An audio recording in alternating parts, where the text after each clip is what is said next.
Welcome to the Collecting the Past podcast. Funded by the National Endowment for the Humanities and in partnership with the Flannery O'Connor Institute for the Humanities, this project paired students from Georgia College with community members to collect oral histories from individuals who either lived in Milledgeville during the heart of O'Connor's writing career or whose lives were shaped by events that took place during this period. Our goals with the project are to expand the existing historical narrative of our town by documenting unwritten life stories and creating a public digital archive. As you'll hear, the students had fun creating their own podcasts in the style of their choice. Like our narrators, each episode has its own personality. All right. My name's Eowyn Agullo. Today is March 28 at around 12:50. Yes. I'm sitting with Mr. John Hargaden. Am I saying that correctly? Perfect. John Hargaden, so nice to meet you. Yeah. Thank you so much for sitting with me. So the project that we are doing is trying to collect some memories about a historic site of Milledgeville, preferably something that existed during the 1950s. And I had a really big interest in Sacred Heart because I am Catholic, and when I first started going here, this is the most perfect spot because it was such a walkable distance to the campus. So I just wanted to ask, just to start us off, just tell me a little bit about yourself. Oh, well, I'm very old, so there's a lot to tell. We can cut it short. I taught at the college here for 32 years or so, and of course I'm retired now. And I've been a member of the church since I came to Milledgeville, of course, because it was the only church in town. Yes. And so I've been here for, what is it now, 56 years. So, long time. Mm-hmm. And we didn't originally think we were going to stay, but when we got to know Milledgeville and know the community, we decided this would actually be a good place to raise a family, and so we stayed, and we did. We have four children. We had 4 children, all of whom, well, 3 of whom are in Georgia still, so I get to see them quite often. And my wife has passed away a couple of years ago, and so I'm on my own now, but I do get to see the children. I call them children. They're not children. They're middle-aged people. I'm so sorry for your loss. But it was thank you. It was that was tough, but you just have to get over it and go on. And that's what I've done. I'm really bothered by allergy this season, and if I start coughing or otherwise are in distress, if I'm otherwise in distress, you know that's what it is. Yes. It's not that I have any, Yes. I don't have any infection or anything like that. It's just allergy. You are so good. Yes, the pollen season is very and intense. this is the worst year I have ever had. Yeah. And I don't know why that is, but there it is. All right, well, if there's any other questions you want me to answer about myself, I'll try and do it, but I think that's enough to say. Thank you. Yes. So yes, my first question was asking how long you've been here. I was just curious, what did you teach at the college? Chemistry. Chemistry. Oh, wow. Yeah. I retired as chairman of chemistry and physics. Mm-hmm. And most people wince when you say you taught chemistry. Yes. Because, they find it difficult, and that's understandable. Mm-hmm. Yes. My roommate, she's a chemistry major, and my world from history and chemistry is so different. So you're in history? Yes, sir. Yeah, that's what my wife majored in. I love that. Yeah. Mm-hmm. well. Yes. So, what year, 56 years ago, I'm not good at math, what year was... 68. 68, okay. Yeah. 60, I came in the fall of 68. Mm-hmm. So it'll be 57 years. Wow. next fall, next August. Mm-hmm. Excuse me. What was it like when you first visited Sacred Heart? Well, of course, the parish was much smaller. The church was, of course, the same as it is now. It's been renovated in some ways, but it's basically the same church that's been here for 150 years. Mm-hmm. The parish was much smaller. Relatively few Catholics in Milledgeville. Mm-hmm. It's interesting how I think it is interesting anyway, how the parish grew, because initially when they started in 1874, there were relatively few families who were native to here who were Catholic. But there were some. And then in my time, more or less my time, in the 1960s, there was an influx of refugees from Cuba who were almost all professional people like doctors and lawyers. They're nearly all doctors. And they came out at the time that Castro took over, which is 1960 or whenever that was. Mm-hmm. And many of them came here, and it's interesting why they did, because Central State Hospital, which is south of town, Mm-hmm. was at that time the largest mental hospital institution in the United States by far. Mm-hmm. I mean, they had over 12,000 patients. Mm-hmm. And it turned out that these doctors who came, many of them got positions out there Mm-hmm. because they did not have to get the Georgia, whatever test they have to take to be a doctor in Georgia. They didn't have to do that. They could be hired out there without it. And many of them were. And many of them worked there for years until they retired. They're nearly all gone now. Well, they are all gone now, actually. The original doctors are I think, all gone. Mm. But most of them worked out there, because that was a whole town on its own. Mm-hmm. As you can imagine, I mean, it had 12,000 patients, it must have had 20,000 staff. Yeah. And, you know, so that whole thing was a whole community Mm-hmm. on its own. And there were a couple of these Cuban doctors who did get certified to practice in Georgia. Mm-hmm. Well, I can only think of two, Dr. Tamayo and Dr. Martinez, and both of those have passed away now, but they practiced here. Tamayo was an orthopedist, and Dr. Martinez was internal medicine, you know. He was, and they were both very highly regarded. But nearly all the Cuban doctors were out there. So that of course gave a whole slew of people who were Catholic. Oh yeah. You see, and so that increased. The next one that happened, the next influx, at least that I think of anyway, was in the 1970s, and I'm going to say 1974, but I may be off a year or so, when Grumman Aerospace moved from Long Island. They had opened a plant west of town.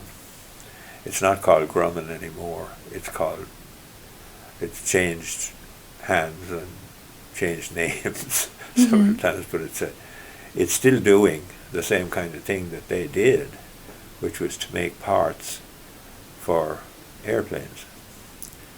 And it was a huge operation. And a lot of these people came down from Long Island, and at least half of them were Catholic. Yeah. So that was another influx. Mm-hmm. You see, so, and that was the 1970s. Now, many of them, of course, have by now retired and are either gone or are in retirement in the community. But they were a huge contribution to the church. I mean, in the sense that you know the population doubled like that. Oh yeah, because they were all. Most of them were either Irish American or Italian American. Oh, very interesting. From Long Island. Yeah. You know, most of them. Mm-hmm. And so they came and lived here, and of course that was a great boost to the community to get that big factory, you know, and so on. Mm-hmm. Now, what was the other boost? Well, there was later on, and I don't know what year this would be, could be the late 80s or even into the 90s, there was a great need for nurses, and they went out there at Central State, and they went to the Philippines and were able to hire a bunch of nurses out of the Philippines, who of course were, in most cases, would have been Catholic and also, you know, well educated and qualified, and so they came. A bunch of them came. They didn't stay for many years or anything because they found jobs other places, but they that was a group that came. Mm-hmm. And I know certainly in the 80s they were here, and there was a significant Filipino population just from that. Wow. You know, and so these are some of the things that happened that brought in more Catholics. Yeah. Because Catholics were not common Mm-hmm. in central Georgia. Mm-hmm. See, the Catholics came up from Savannah, basically. Okay. I mean, that was the entrance point for Irish and other immigrants. You know, they came in through Savannah and worked their way up through the state. Mm-hmm. So the northern part of Georgia had essentially no Catholics in it, or very few. I mean, it's hard to imagine Atlanta now being not Catholic, but it wasn't. Yeah. In fact, the diocese, and you probably know this, the diocese originally was the Diocese of Savannah, and it covered the whole state. And it wasn't until 1956 that they divided the state and we set up a diocese in Atlanta, and then Savannah was still there, of course.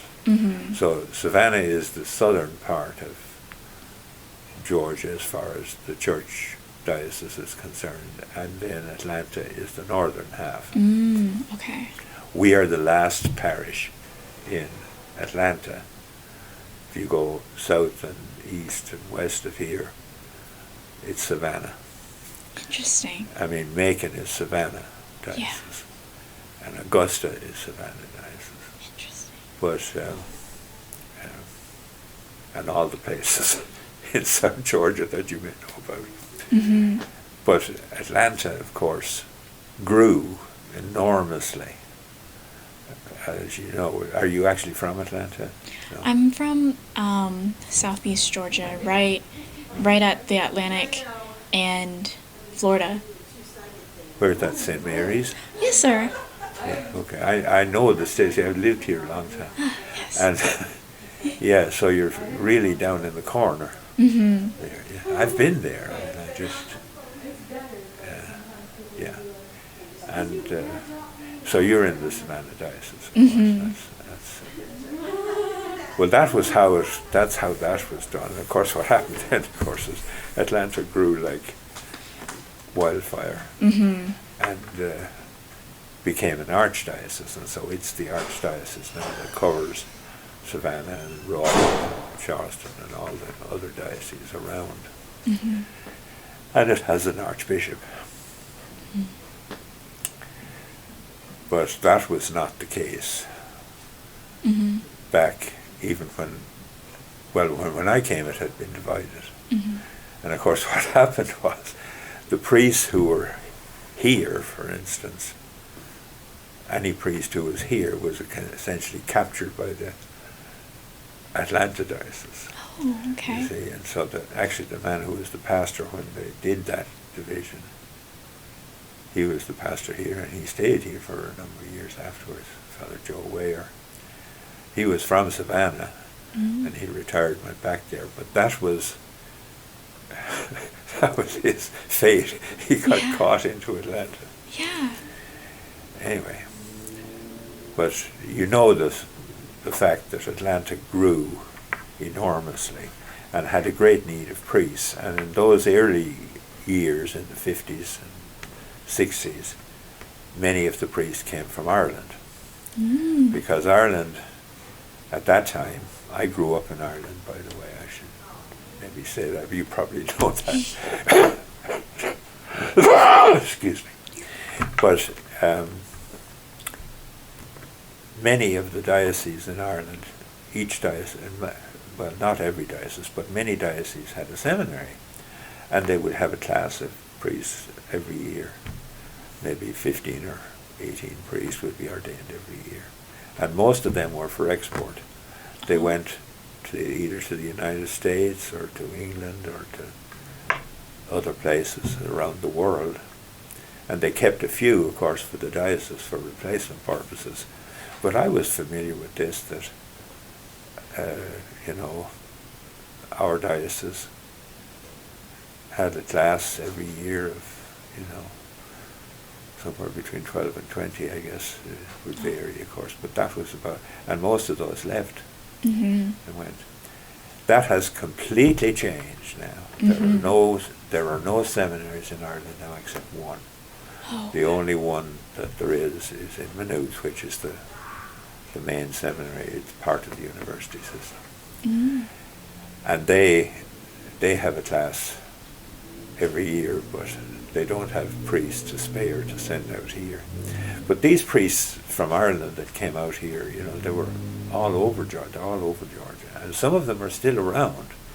I mean, the people that came, people who are my age or a little younger, who came in the 60s or 70s, and they stayed, and they're pastors.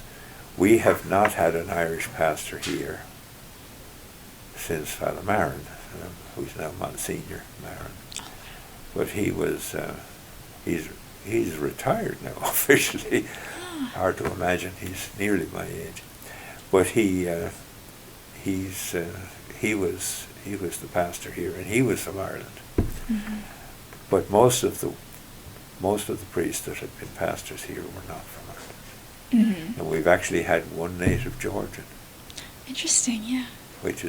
Who was a convert. It was interesting. He was an interesting one, Father Michael, who has now passed away, regrettably. But he started off as a Baptist, and then he wound up becoming a Methodist and an Episcopalian, and eventually he became Catholic, and then he went into the seminary and was ordained, and he came down here as our pastor. And he didn't like it initially, and then he decided, after a number of years, this place isn't half bad. And he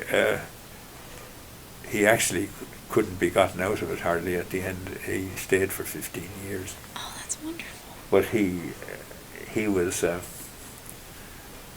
he realized that this is far enough away. Excuse me. You're good. This is far enough away from Atlanta that they're not going to bother me very much. And I can sit in the rectory and read a book or do whatever I want to do, and no one's going to bother me. And so he got to where he liked it. He didn't like it at the beginning. But anyway, that's just by the way. Yeah. Now, what I was talking about was the fact that there were a lot of Irish priests there are no new Irish priests coming, but many of them are still very much in place. I mean, the rector of the cathedral is an Irishman, and there are several others in the Atlanta area who are from Ireland and who were pastors and who are still around.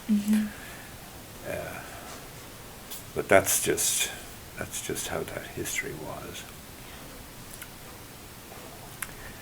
Now I should stop talking and give you a chance. All this information is so wonderful to hear.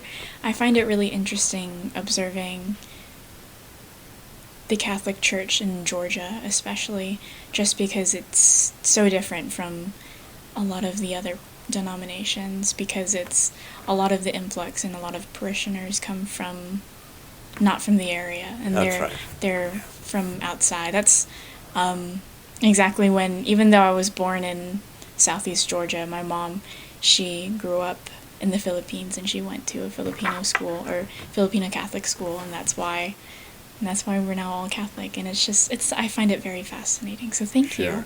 Is your father from the Philippines too? He is from Guam, but he converted to Catholicism. Okay. Yes. So he was a convert. Okay.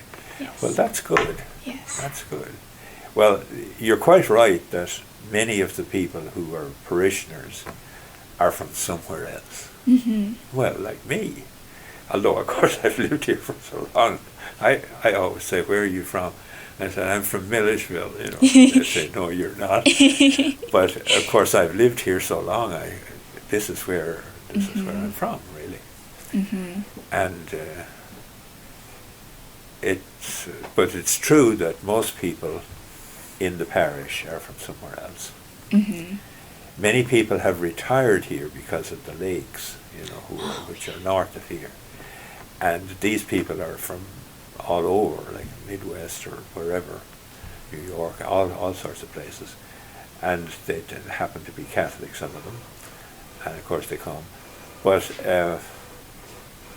they're not from here.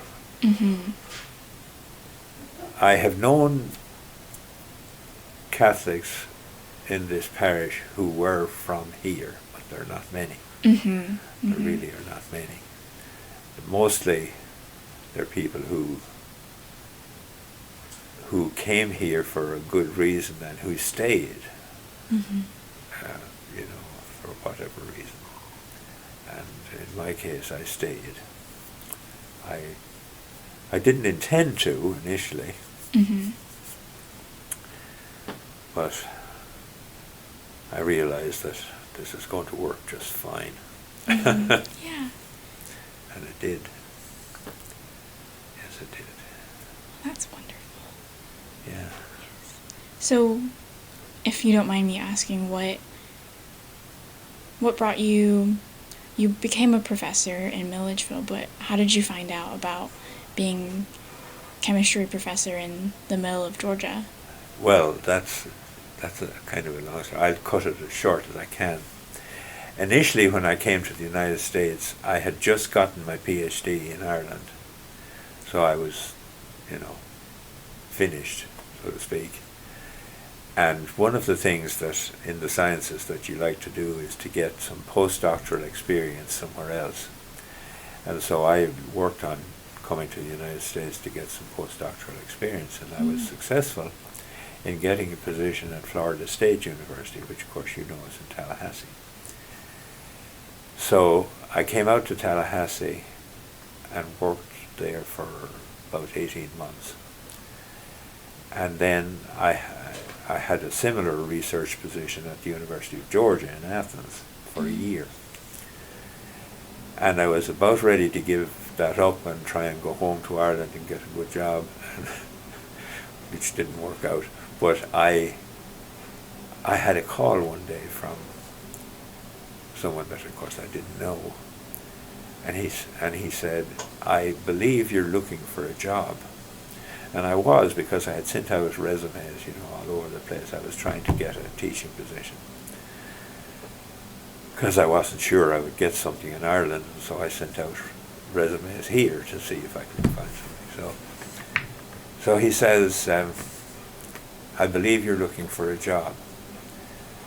I said, yes. And he says, well, I have a job for you, and I'd like you to come for an interview. And he says, could you come tomorrow? Oh my! This is a desperate man. Yes. But it was very fun, most unusual call. Mm-hmm. But I said, well, where are you? He told me his name. His name was Dr. Vincent. And he said, and where are you? He says, I'm in Milledgeville. And I said, where is that? Because of course I didn't know. I was in Athens at the time, but I hadn't really driven around very much. We had a new baby, and we were not in a mode for traveling, much, because I was busy, and so was my wife. But I said, where are you? He said, well, we're about 75 miles south of where you are in Athens. I said, well, that's not too bad. And could you come for an interview? I said, yeah, I'll ask for a day off and I'll go. And so I put my wife and baby into the car and we came on down here. He gave me directions, where I could find the place. And so I came to Milledgeville. And this was the summer. I should explain it. The reason he was desperate was, it was the summer, like July, or maybe the end of June, but it was the summer for sure. And he said, I had a fella signed up to be for this position in the fall, and I got a call from him, and he said, I am going to have to break this contract. He had signed the contract, but he said, I'm going to have to break this contract because my wife wants to go back to Texas to be close to her mother, and I can't come. I'm going to have to go to Texas. So he was left high and dry in June Yeah. with nobody to teach in the fall. Yes. So he really was desperate. I gathered that right away. Mm-hmm. And he says, so he interviewed me and we talked, and I explained to him what I was doing and so on. And that I was interested in teaching, but I was doing research right now. And he said, well, fine. Well, the thing is that I have this position because the lady who was in it retired because her health was very bad. She had rheumatoid arthritis and she was old and she had to retire. Mm-hmm. And I hired this young man who was from FSU, as it turned out. Mm-hmm. I didn't know him, but he was in another area of chemistry. I mean, he wasn't in. He didn't work in the building I worked in, and he said I hired him, and he looked like he would be fine, and now I've lost him, and so what we have to do is we have to fill this position. So he said, it sounds to me like you would be great for this, and he brought me over and introduced me to the dean, who was the acting president. The president had, there was a new president coming in, the previous one having been fired, but the new president was not going to come in until September or October, not October, August. But he wasn't there yet, so there was no president. So the dean was taking care of everything, and so I went and met the dean, and the dean said, "That's good. We can let's try and hire this man." And they gave me a very good offer. At least it seemed to me to be extremely good, really, because they wanted me to take it. And he said, "And I have a contract here. Can you, if you'd like to sign it?" And I said, "Well, I'd like to wait a few days and talk it over with my wife." This is all very sudden, you know. But of course, we talked it over, and she said, "Well, if you want to do it, we can do it. And it won't be too difficult to move down because it's just a short distance, and you know, and all that." And we did, and we found an apartment to rent, and that was helpful. Yeah. And we moved down, and when the term started, I started to teach, and that was it. Yeah. Very simple. That's wonderful. I was very curious. I know my project still is about Sacred Heart, but I was really curious to know. I love learning about How people get here. Yeah. Well, that's how I got here. Mm-hmm. And I stayed. Mm-hmm. And when it came time to retire, I never had any idea of moving anywhere else, because this is where I've lived for all those years, and there's no reason to up stakes and go to Florida or anywhere else. I didn't see any point in that. Mm-hmm. Some people do that. Mm-hmm. I mean, I have had colleagues who have gone all over the place. I mean, Florida in one case, and then there's people who, one other fellow I can remember went out to Arizona. He wanted to find a place where he could play golf all the year round. Mm-hmm. Yeah. And he actually considered Ireland, and then he discovered that Ireland is cold in the winter and it rains a lot and lots of golf courses, but you know, he wasn't impressed with that. So he said, but he did think about it. Mm-hmm. He said that would be nice well, Ireland is nice if you get it in good weather. Mm-hmm. But he decided on Arizona, and that's where he is now. I haven't seen him in a number of years, but Mm-hmm. he went off out there. That's funny. Yeah, he was Catholic, of course, too. That's why I'm mentioning he was one of he and his wife were Catholic. Mm-hmm. All right, stop talking. No, you're so good. Thank you again. Let's see.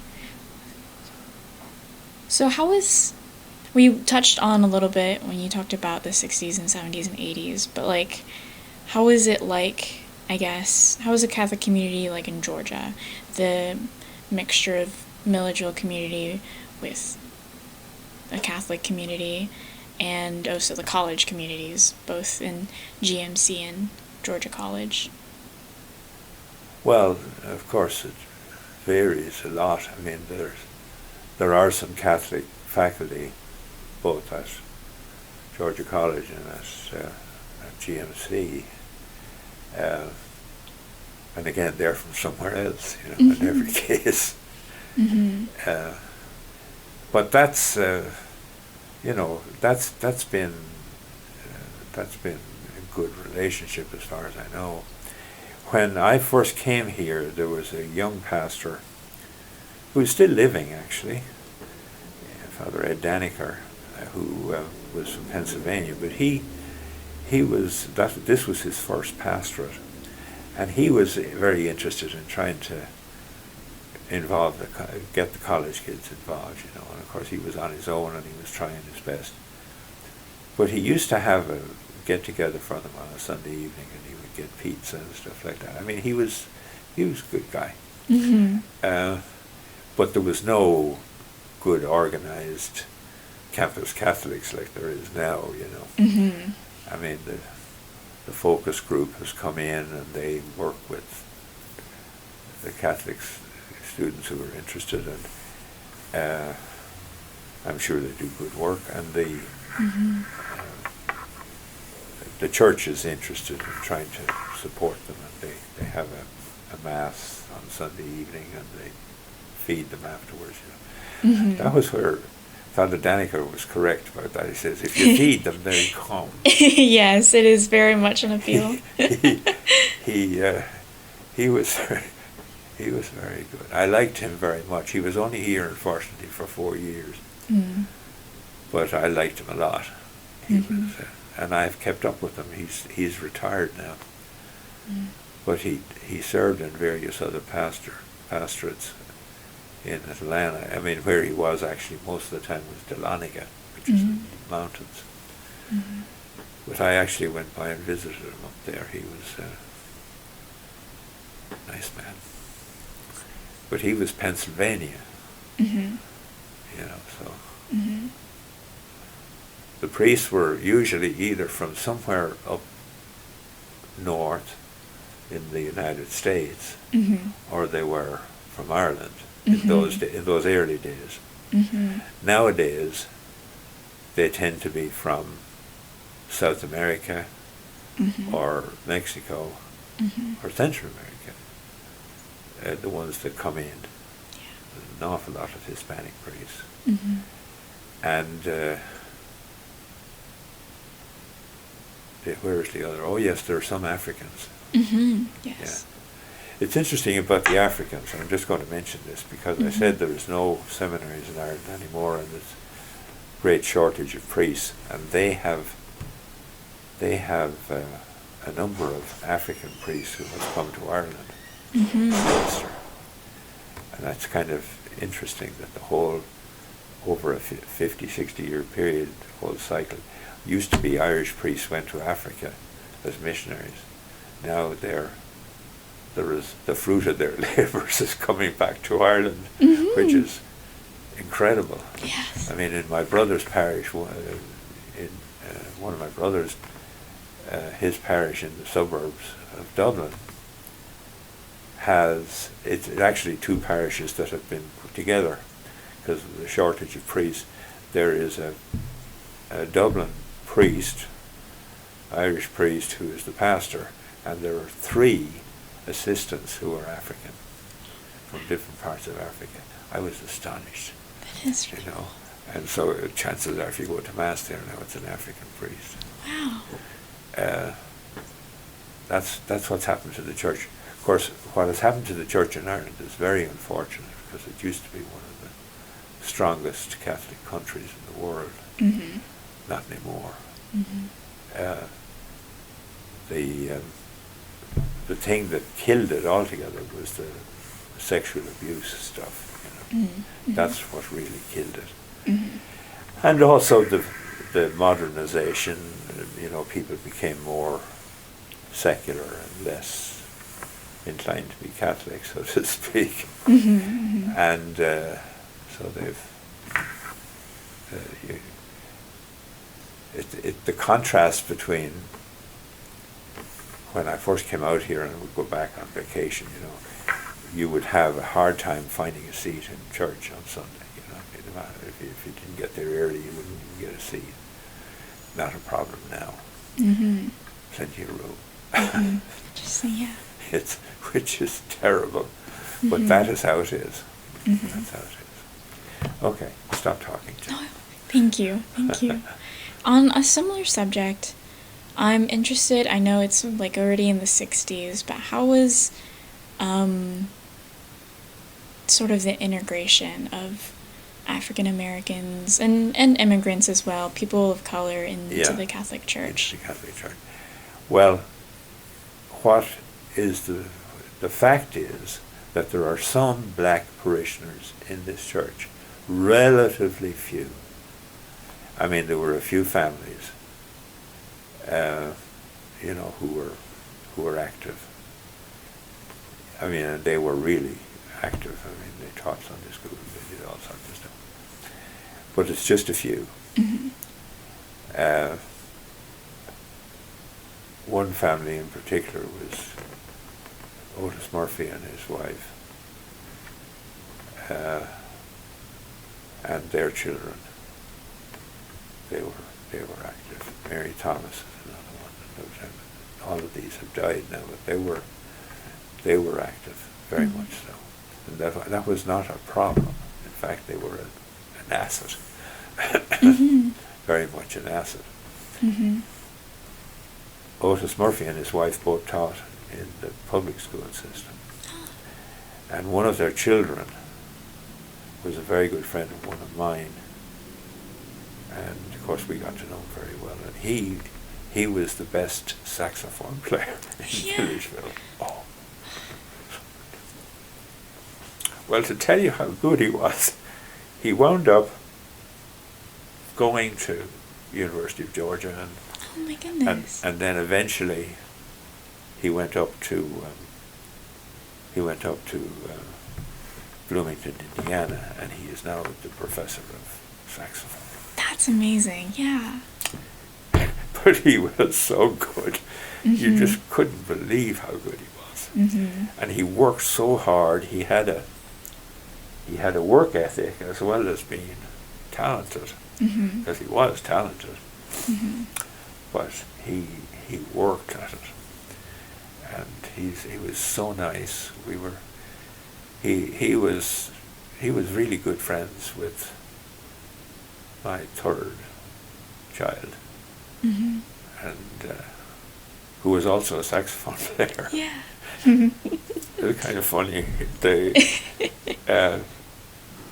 My son Kevin was the saxophone player, and Kevin was the first chair in the high school, and then the middle school group came over, which included Otis. Otis was a year younger than Kevin, and of course, so immediately Kevin had to become second chair because Otis was so much better. I mean, he was incredible. Yeah. But he was very good friends, and we have kept up with him. Yeah. I mean, he's in Bloomington, Indiana, Mm-hmm. University of Indiana. That's a very good music school. Mm-hmm. And he went through there and got his doctorate, and they kept him as faculty. That's amazing. Oh yeah. Yeah. It's not. It is amazing, but it's not surprising. If you knew him, you would know why. Mm-hmm. They would, and he's so nice. That was the other thing. He was such a nice young man. Mm-hmm. Absolutely delightful. Mm-hmm. And but that's where he is. Mm-hmm. But as far as the Hispanic population, we do not have very many what I call typical Hispanic population that they have in the parishes in Atlanta, who are people from Mexico and South and Middle America, you know, and South America in some cases. We don't have that. We don't have a Hispanic outreach very much. I mean, there isn't any, really. There's no Hispanic mass or anything like that. I mentioned my son Kevin. He is a priest of Atlanta, and so he is a pastor in Clarksville, in, what is it now, Cartersville is where he is now. Oh, yes. You know where that is? Yes. So north of Atlanta, off the interstate, off of I-75. Well, he's the pastor up there, and he has a huge Hispanic population, and so he has to have Hispanic masses as well as English language masses. And he has somehow managed to learn enough Spanish that he can say mass in Spanish. I mean, I don't know how he's managed to do that, but of course he's bright. But that's that's his job. But he has a much bigger parish than this. This is I mean, in terms of population, it's huge. It's probably, he doesn't really know exactly how many it is, but I'd say it's at least 3,000 families. Wow, that's I a lot. would guess, whereas we're like a tenth of that. we're like maybe 350, 380, something like that. Yeah, but completely different situation. But he's got a Hispanic population, but we don't have that. The only Hispanic group we ever had was the Cuban doctors that I mentioned, and they're essentially all gone now. Some of their families, the children have stayed here, and of course they're now older people. You know, there's a few of them, not many, that have stayed. But most of the Hispanic, most of the Cuban doctors, when they retired, went to Florida. They went to Miami. Yes. That's what they did. They just took off. But they were Catholic, and they did come to church. Maybe not all the time, but they came. And but that's unusual. See, there's probably nowhere else that had that kind of a Hispanic population. Professional people like doctors, and there was a few lawyers in there too, and college professors and stuff. They all got out of Cuba immediately. We had a couple of the Cubans taught at the college. And they were, of course, PhD things, PhD qualified, Mm-hmm. and they one taught math and the other one was in the School of Business. Mm-hmm. That's just how it was. Yeah. It's very interesting. I didn't know about there were a lot of Cuban doctors and immigrants that came to Milledgeville because of Central State. I didn't know that. The Central State. Mm-hmm. That was the key. But you see, that Central State thing, of course it's all closed up now, and it's decaying. They have a terrible job trying to figure out what to do with it. Mm-hmm.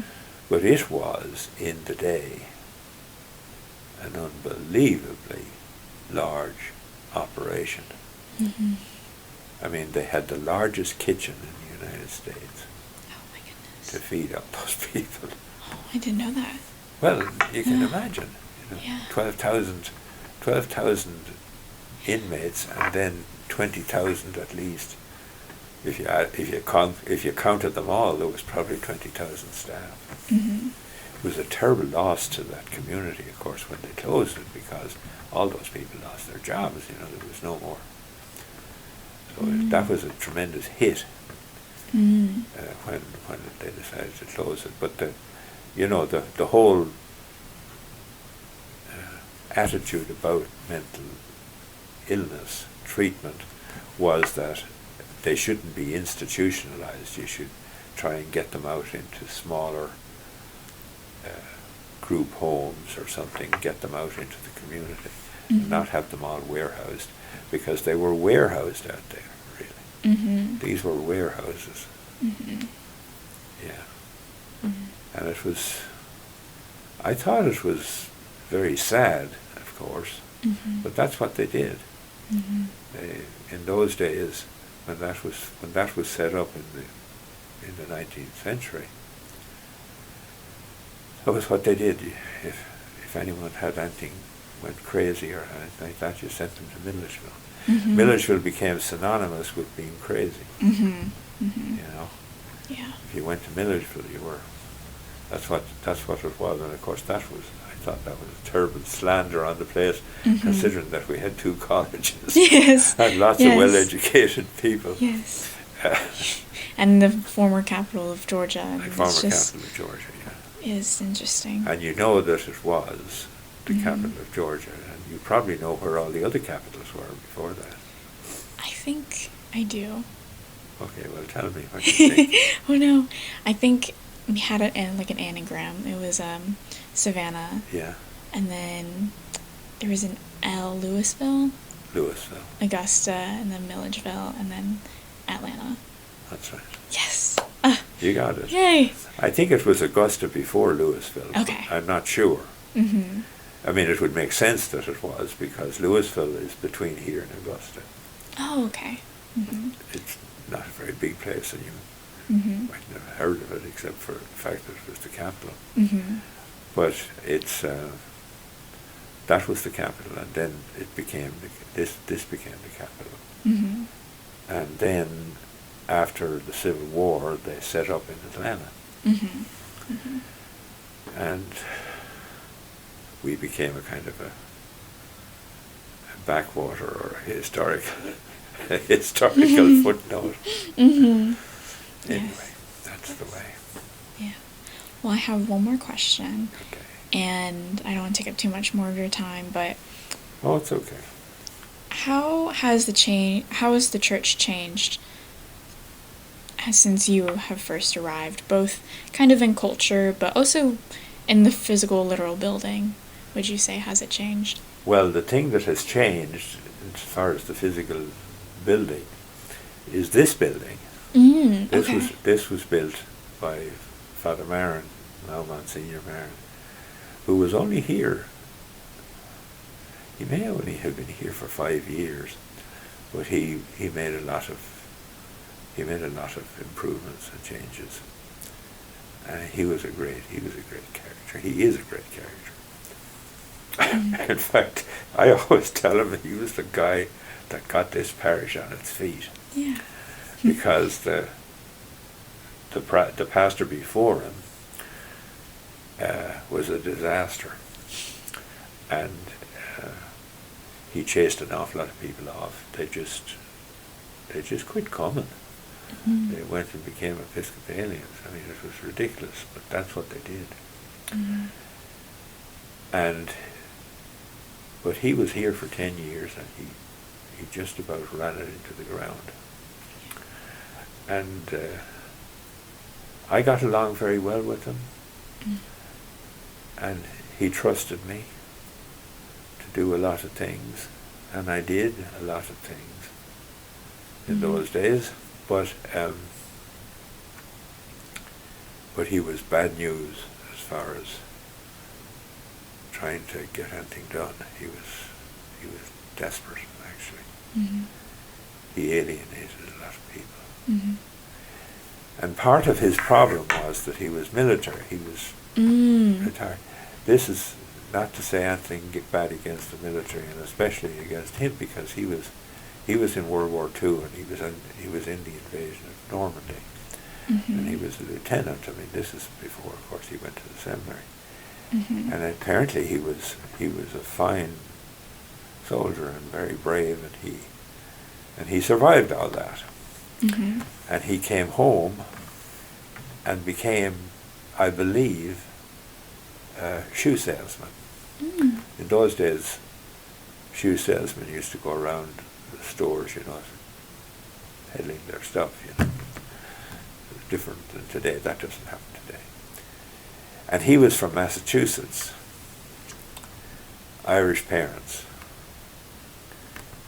So he was, Irish American. He was a veteran. Mm-hmm. Well, he had difficulties as a pastor because he alienated a lot of people. Mm-hmm. And he alienated a lot of people at various parishes, I understand, in Atlanta. And the one where he was before he came here, especially, because there was a bunch of nuns there teaching a school. Mm-hmm. And he fought with them all the time. And so eventually they decided they had to move him. Mm.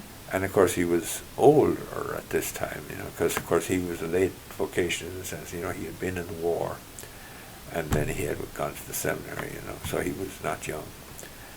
So when he came down here, he was 56, I think it was.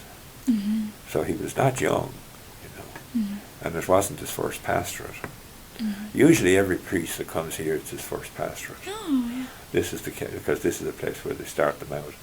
And Mm-hmm. of course, Father Brian, this is his first pastorate. Mm-hmm. And that was the case with every one of them except for this one. Mm-hmm. And he had been several places and run into trouble. So he came down here and ran into trouble here because the place went down very much, and I was very concerned about it. Mm-hmm. But eventually he got moved, and they, when he was, I guess he was here for 10 years. So he was in his middle 60s, and then they gave him the chaplaincy up at the cancer home in Atlanta. The Hawthorne Sisters have a cancer home up there. Mm-hmm. And he was there until he retired. And that suited him much better because he didn't have anyone to fight with. And and he was good with the sick. I mean, he was good for visiting. I mean, what he used to do, this is before the days of privacy and all that, but he used to go to the hospital every day and check to see were any Catholics admitted, and if they were, he went to see them. Mm-hmm.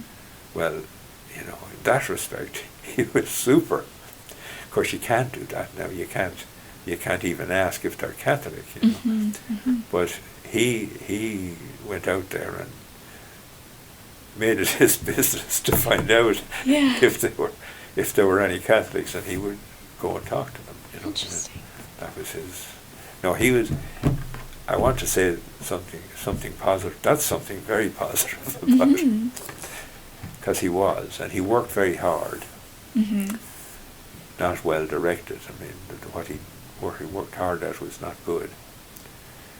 I mean, one time he decided before this building was built, there was an older building here, an old frame house, 2-story, which had been used as a school, and there were some nuns. A few nuns used to come over did come over from Macon, and they had a little elementary school here. So this is before my time, 50s. Mm-hmm. And so then they left, and the school, so then that White House, as we called it, it was a frame house painted white. And it was used as the Sunday school building. Well, he decided one day he was going to paint it. Now, this is a man that was probably 60 at this point. He gets up on a ladder and starts up because it was a 2-story house. Mm-hmm. So he went up and he started, and of course he came off the thing. He came off the ladder, and there was a porch. He hopped off the roof of the porch and then down onto the concrete slab that was underneath. Fortunately, there was a man in the gas station over there, which is still a gas station, but there was actually a man who knew us and who knew Father, over there. And he saw him fall, fortunately, and so he called the ambulance, and got him. We hope you enjoyed learning more about the people and historical events connected to Milledgeville and Flannery O'Connor in this episode. If you or someone you know has stories to share related to either of these topics, we'd love to hear them. In addition to documenting community memories, you'll also help us preserve your story for future generations. Visit our website, collectingthepastmilledgeville.wordpress.com, to learn more.